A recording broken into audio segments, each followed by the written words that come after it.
আসসালামু আলাইকুম প্রিয় দর্শক, আগেই জানিয়েছি যে ক্রমাগতভাবে নানান ধরনের হুমকি পাচ্ছি, জীবন নাশের থেকে শুরু করে গুম করে ফেলা কিংবা অ্যারেস্ট করানোর হুমকি।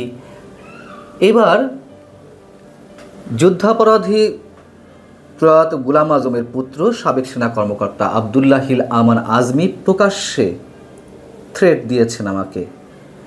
তিনি তার ফেসবুকে স্ট্যাটাস দিয়ে রীতিমতো আমাকে জানান দেওয়ার চেষ্টা করেছেন আমি যেন তার দাঁত ভাঙা জবাবের জন্য প্রস্তুত থাকি। এই দাঁত ভাঙা জবাবটা আসলে কি আমি ঠিক জানি না। হতে পারে আমাকে হত্যা করবে, হতে পারে মব ভায়োলেন্সের মধ্যে ফেলবে, অথবা অন্য যে কোনো প্রকারের বিপদে ফেলতে পারেন। এবং এখন এই সময়টি তাদের জন্য খুবই উর্বর। এবং প্রথমেই বললাম যে ক্রমাগতভাবে নানান ধরনের হুমকি পাচ্ছি, তার কিছুটা আপনাদেরকে জানিয়েছি এর আগে, সবটা নিশ্চয়ই জানানো সম্ভব হয়নি। এই আবদুল্লাহিল আমান আজমি যে এখনও বাংলাদেশকে স্বীকার করেন না, এখনও তিনি পাকিস্তানের হয়ে ষড়যন্ত্র করছেন, তা তিনি নিজেই প্রমাণ করেছেন আমার বিরুদ্ধে যে ফেসবুক স্ট্যাটাসটি দিয়েছেন তার মাধ্যমে। সেটি কিভাবে আসছি, আমি সেটি যুক্তি দিয়েই খুব সহজভাবে বুঝিয়ে দেব। তার আগে একটু বলে নিই যে তিনি তার ফেসবুক পোস্টে কী লিখেছেন, অংশবিশেষ বলছি। তিনি লিখছেন, ভারতের আনন্দবাজার পত্রিকা আমাকে নিয়ে অর্থাৎ তাকে নিয়ে নির্লজ্জভাবে মিথ্যাচার করেছে, আর রয়ের ভারতের গোয়েন্দা সংস্থা রয়ের টাকা খাওয়া সাংবাদিক নামের কুলাঙ্গার মঞ্জুরুল আলম পান্না সত্য কিনা জানি না বলে রং মিশিয়ে তা প্রচার করেছে। ধিক এসব দেশ শত্রুদের। ভারতের গোলামদের কমান্ডার পলাতক প্রাক্তন প্রধানমন্ত্রীগণদের করুণ পরিণতি দেখেও এই কুলাঙ্গারদের শিক্ষা হয় না, ওদের দাঁত ভাঙা জবাব দেওয়ার ব্যবস্থা হচ্ছে। করেন, আপনাদের ক্ষমতা আছে, আপনারা দাঁত ভাঙা জবাব দিন, সমস্যা নেই। আচ্ছা, এবার একটু বিষয়টা খুলে বলি আসলে কি, কেন তিনি এতটা প্রতিশোধ পরায়ণ হলেন, কেন প্রকাশ্যে থ্রেট দিচ্ছেন তিনি।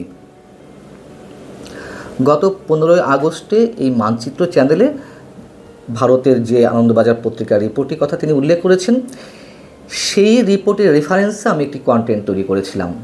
আবার 18 আগস্ট 3 দিন পরে তাকে কেন্দ্র করে পাকিস্তানের অন্যতম একটি গণমাধ্যম দ্য ক্যাচ লাইন, সেখানে প্রকাশিত একটি প্রতিবেদনকে কেন্দ্র করেও আমি আরেকটি কন্টেন্ট তৈরি করেছিলাম আজমি সাহেবকে নিয়ে।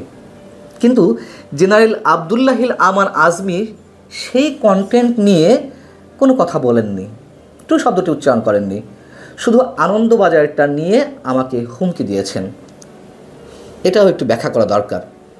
আচ্ছা, আনন্দবাজারের রেফারেন্সে কন্টেন্টটির আমি যে কন্টেন্টটি করেছিলাম তার শিরোনাম ছিল ভারতে হামলার পরিকল্পনা আবদুল্লাহিল আমান আজমির, প্রশ্নবোধক চিহ্ন দিয়ে করেছিলাম শিরোনামটি। এবং ভারতকে অস্থিতিশীল করতে গোলাম আজম পুত্র আবদুল্লাহিল আজমির নেতৃত্বে একটি দল কাজ করছে, ভারতের ওই পত্রিকার মূল বিষয়বস্তু ছিল, এই প্রতিবেদনের মূল বিষয়বস্তু ছিল এটি। তো এই ধরনের সংবাদের সত্যতা আছে কি না আমি এ প্রশ্নও তুলেছিলাম, এবং সত্যতা থাকুক আর না থাকুক দুটোই যে আমাদের জন্য বিপজ্জনক সেটিও আমি বলেছিলাম। অর্থাৎ সত্য যদি হয় ভারত বাংলাদেশের বিরুদ্ধে এই অজুহাতে কিছু করতে পারে, আবার না হলেও এই রিপোর্টকে কেন্দ্র করে এই রিপোর্টের পেছনে যে অন্য কোনো উদ্দেশ্য থাকতে পারে সে প্রশ্নটিও তুলেছিলাম। আর সত্য হলে তো নিশ্চয়ই ভারতের প্রতিক্রিয়া দেখানোর অবশ্যই সুযোগ থেকে যায়। তো আনন্দবাজারের সেই রিপোর্টে কি বলা হয়েছিল সেটাও একটু আপনাদের সামনে বলি ছোট করে। সেখানে বলা হচ্ছে ভারতে হামলার তৎপরতা চলছে অবসরপ্রাপ্ত ব্রিগেডিয়ার জেনারেল আবদুল্লাহিল আমান আজমির নেতৃত্বে। সেনাবাহিনীকে কার্যত নিষ্ক্রিয় করে তিনি ইসলামিক রেভলিউশনারি আর্মি গঠনের চেষ্টা করছেন। যদি তাই হয়ে থাকে, আবারও বলি, বাংলাদেশের জন্য ভয়ঙ্কর বিপজ্জনক তথ্য এটি।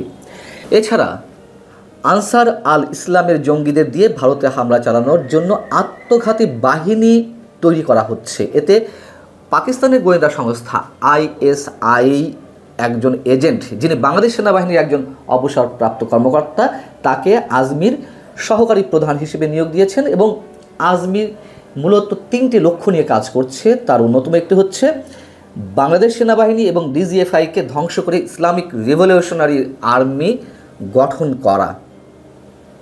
তো এটি নিয়ে তিনি বেজায় ক্ষুব্ধ হলেন এবং আমার বিরুদ্ধে যাবতীয় সব কিছু করার উদ্যোগ নাকি তিনি নিয়েছেন এবং নিচ্ছেন।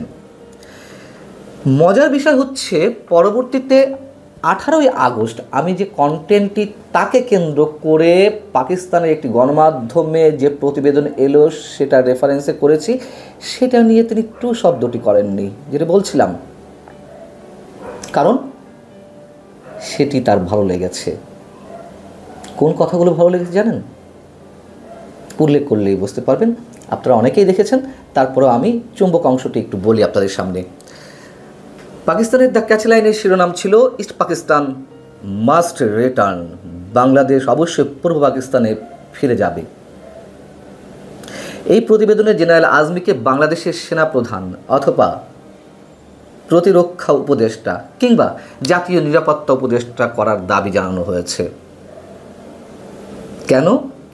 তার কারণ পাকিস্তান এখনো মনে করে, বা ওই গণমাধ্যমে এই প্রতিবেদনটি যিনি লিখেছেন তিনি আজমিকে এইভাবেই পোর্ট্রেট করছেন, চিত্রায়িত করছেন যে তিনি পাকিস্তানের জন্য দেশপ্রেমিক যোদ্ধা। এখানে স্পষ্ট লেখা রয়েছে জেনারেল আজমিকে উদ্দেশ্য করে, son of Pakistan's hero and Jamaat Islami leader professor Golam Azam. পাকিস্তানের হিরো গোলাম আজমের সন্তান তিনি। আর কি লেখা হয়েছিল? আবদুল্লাহ হিল আমান আজমি তার বাবার মতোই পাকিস্তানের একজন কট্টর দেশপ্রেমিক। তিনি একাধিকবার প্রকাশ্যে ঘোষণা করেছেন যে তিনি বাংলাদেশের সংবিধান, জাতীয় পতাকা এবং জাতীয় সঙ্গীতকে স্বীকৃতি দেন না। এতটাই দেশপ্রেমিক যে গোলাম আজম সৌদি আরবে থাকাকালীন সময়ে 1973 সালে পূর্ব পাকিস্তান পুনরুদ্ধার কমিটি গঠন করেছিলেন। এটি নিশ্চয়ই আপনাদের অনেকে জানা আছে। তারই সন্তান জেনারেল আবদুল্লাহ হিল আমান আজমি, এবং তিনি বাঙালি হিন্দু সংস্কৃতির অনুপ্রবেশকে প্রত্যাখ্যান করেছেন, বিশেষ করে পয়লা বৈশাখের মতো উৎসব আরোপের বিষয়টি। দ্য ক্যাচ লাইন লিখছে, আমার কথা নয়। তিনি পাকিস্তান সেনাবাহিনীর সম্মান রক্ষার জন্য মুক্তি বাহিনী এবং তাদের পাকিস্তান বিরোধী প্রচারণার ধারাবাহিক নিন্দা করেছেন। এবার বুঝুন, জেনারেল আবদুল্লাহ হিল আমান আজমি আমার উপরে চটবেন না কেন? কেন খেপবেন না? কেন প্রতিশোধ পরায়ণ হবেন না? এগুলো যে সবই খানিকটা আপনাদের সামনে তুলে ধরেছি এ কারণেই। এবং তিনি যে দ্য ক্যাচ লাইনের এই প্রতিবেদনের কোনো প্রকার কোনো প্রতিবাদ জানাননি, তার থেকেই প্রমাণ হয় যে তিনি কতটা এখনো পর্যন্ত পাকিস্তান প্রেমিক এবং বাংলাদেশের বিরুদ্ধে কোনো ষড়যন্ত্র করছেন কিনা। এবং এদের পূর্বপুরুষরাই বাঙালিকে হিন্দু বলে মুক্তিযোদ্ধাদেরকে প্রতিহত করার চেষ্টা করেছিল, হিন্দুস্তানের ষড়যন্ত্র বলে চালিয়ে দেওয়ার চেষ্টা করেছিল আমাদের মহান মুক্তিযুদ্ধকে। এখনও নতুন নতুন করে সব অপতথ্য ছড়ানো হচ্ছে যে 2000 কেবলমাত্র শহীদের সংখ্যা মুক্তিযুদ্ধে। শুনুন, জেনারেল আবদুল্লাহ হিল আমান আজমি সাহেব কি করবেন আপনি এবং আপনারাই ভালো জানেন। এই মুহূর্তে এই দেশে আপনারা যা ইচ্ছে করতে পারেন সেটাও আমরা বেশ জানি। মেরে ফেলতে পারেন, প্রথমে যেটি বললাম, এর বাইরে আরও অনেক কিছু করতে পারেন, সেই সুযোগ আপনাদের তৈরি হয়েছে। কিন্তু এটি মনে করার কোনো কারণ নেই আপনাদের ক্ষমতা, আপনাদের ঔদ্ধত্য কিংবা সেই হুমকিগুলো কার্যকর করার মাধ্যমে আমাদের মুখ বন্ধ হয়ে যাবে, এটি মনে করার কোনো কারণ নেই। একবার মরতে হবে তো, একবার।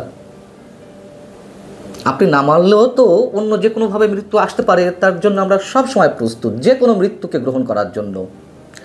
তাই বলে মুক্তিযুদ্ধের পক্ষের কথা কোনো অবস্থাতেই বন্ধ করতে পারবেন না, কোনো অবস্থাতেই না। তিনি আরও দুটি স্ট্যাটাস দিয়েছেন আজই। তার একটি হচ্ছে, আমাকে উদ্দেশ্য করে বলছেন, এই দালালের বিরুদ্ধে আজ বিবৃতি যাচ্ছে, দেশ বিরোধী এসব জঞ্জাল দেশ থেকে দেশকে জঞ্জাল দূর করে দেশকে বাঁচাতে হবে। আহা, কি ভয়ঙ্কর দেশপ্রেমিক! এই দেশের জন্য কত চিন্তা করেন তারা। দর্শক, এই ছিল মোটামুটি আব্দুল্লাহ হিল আমান আজমির যে থ্রেট, যে হুমকি, সেই সম্পর্কে সামান্য দুটি কথা আপনাদের সঙ্গে একটু শেয়ার করা। ভালো থাকুন।